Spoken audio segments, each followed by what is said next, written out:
अब तक तो आर्टिफिशियल इंटेलिजेंस के बारे में आपने इतना ही सुना था कि आपकी जॉब्स का दुश्मन है, लेकिन क्या आपको मालूम है ये आपको मार भी सकता है और ये आपकी जान का भी दुश्मन बन सकता है।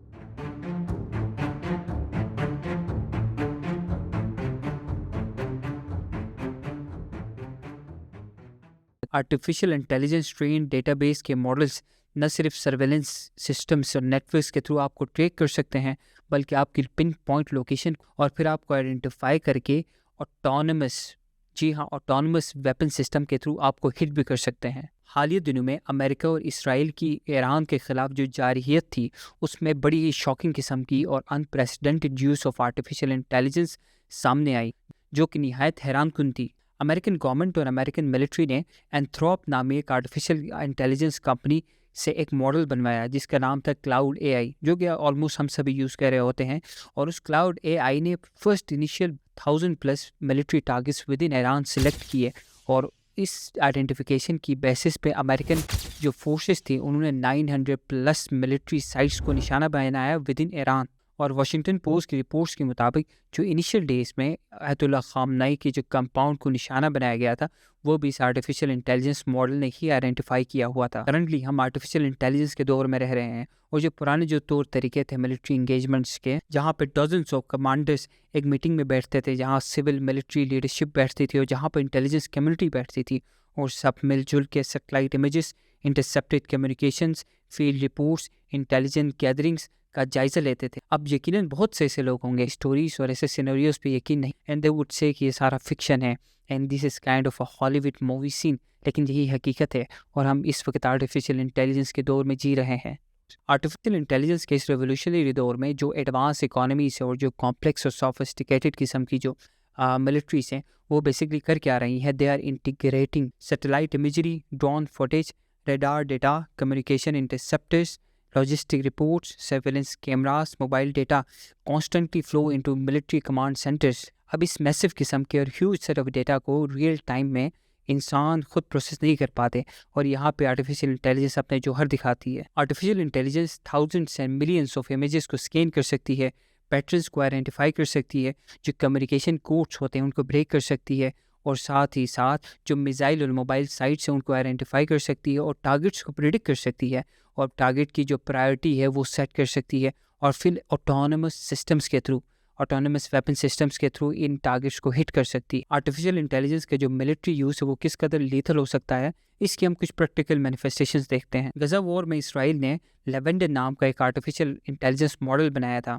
Lavender basically artificial intelligence driven database model था, जो कि इसराइल यूज़ करता था to identify Hamas targets. Lavender कोई बहुत बड़ा लैंग्वेज मॉडल नहीं था, बल्कि ये सर्वेलेंस डेटा को एनालाइज करता था, like social connections, location history, movements, और फिर पोटेंशियल टारगेट्स को 1 to 100 के स्कोर देता था। और जब इस आर्टिफिशियल इंटेलिजेंस के मॉडल के तहत अगर कोई टारगेट यानी हमास ऑपरेटिव कोई एक certain threshold off score cross कर देता था, तो ये सिस्टम उस बंदे को पोटेंशियल टारगेट करार देता था और उस वजह से मिलिट्री टारगेट लॉक कर देता था। इंटरेस्टिंगली आर्टिफिशियल इंटेलिजेंस के इस मॉडल ने गजा वॉर में इन टोटल 3600 हमास ऑपरेटिव्स को एज टारगेट आइडेंटिफाई किया, एंड लेटर ऑन रिपोर्ट्स बताते हैं कि all of these 3600 targets were hit by Israel.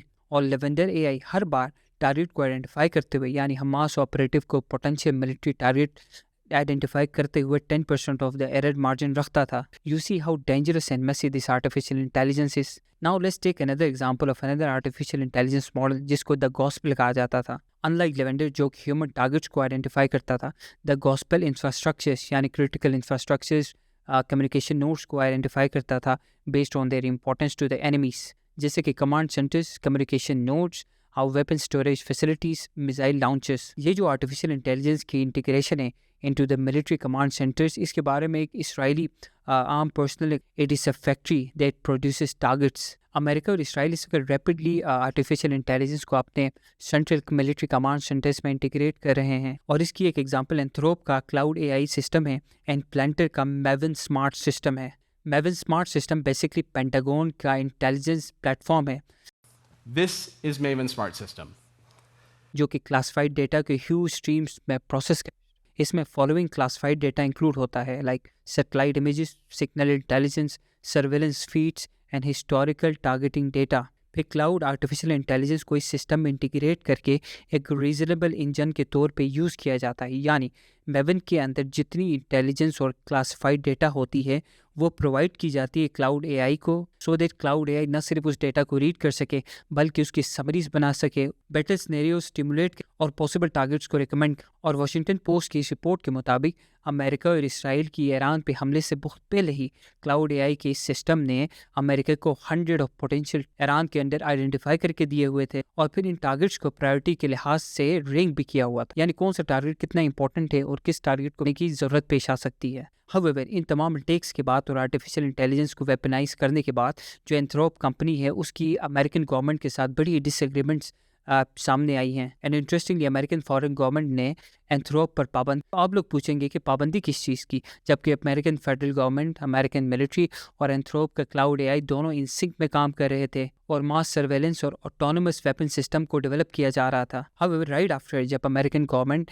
इस आर्टिफिशियल इंटेलिजेंस के मॉडल को मास सर्वेलेंस और इस ऑटोनमस वेपन सिस्टम यूज़ करती है और आर्टिफिशियल इंटेलिजेंस को बेसिकली वेपनाइज करती है, कंपनी के सीईओ के मुताबिक American government and American military इस आर्टिफिशियल इंटेलिजेंस को इस्तेमाल कर रहे हैं और इसको as a machine to kill के ज़ुमरे में इस्तेमाल किया जा रहा है। For example, American military want to develop fully autonomous weapon systems, artificial intelligence based surveillance systems and automated life and death decisions। लेकिन एंथ्रोप क्लाउड एआई कंपनी और इनके जो सीईओ हैं वो अमेरिकन गवर्नमेंट और अमेरिकन मिलिट्री को अनरिस्ट्रिक्टेड यूज़ नहीं देना चाहते and they want to limit the use of their technology to American government, जो कि डोनाल्ड ट्रंप को बिल्कुल ही कबूल नहीं है। वो इस वक्त अल्टरनेट कंपनीज के साथ बातचीत कर रहे हैं एंड पॉसिबली जो ओपन एआई है जो कि सैम एल्टमैन की कंपनी है उनके साथ उनकी बातचीत चल रही है and a deal might reach soon between the US government and the open AI. और इसी के पस मंज़र में इस वक्त बहुत सारे लोग ऐसे हैं जो कि ओपन एआई यानी जो चैट जीपीटी को अनसब्सक्राइब कर रहे हैं, और अगर ओपन एआई और अमेरिकन गवर्नमेंट के दरमियान ये डील तो दैट मीन्स कि OpenAI would give unrestricted access to American government for developing systems और जो कि सपोर्ट करेंगे मैस सर्वेलेंस को और वो जो कि डेवलप करवाएंगे ऑटोनमस वेपन सिस्टम्स को। सो यू सी नाउ कि आर्टिफिशियल इंटेलिजेंस किस कदर लीथर और किस कदर ख़तरनाक है और अनप्रेसिडेंटेड लेवल्स ऑफ यूज़ देख रहे हैं। And thank you so much for watching this video. और इंशाल्लाह हम वक्त के साथ साथ आप डिफरेंट किस्म के और इंटरेस्टिंग किस्म के केस स्टडीज़ लेके आएंगे। Till then thank you so much. अल्लाह हाफिज़।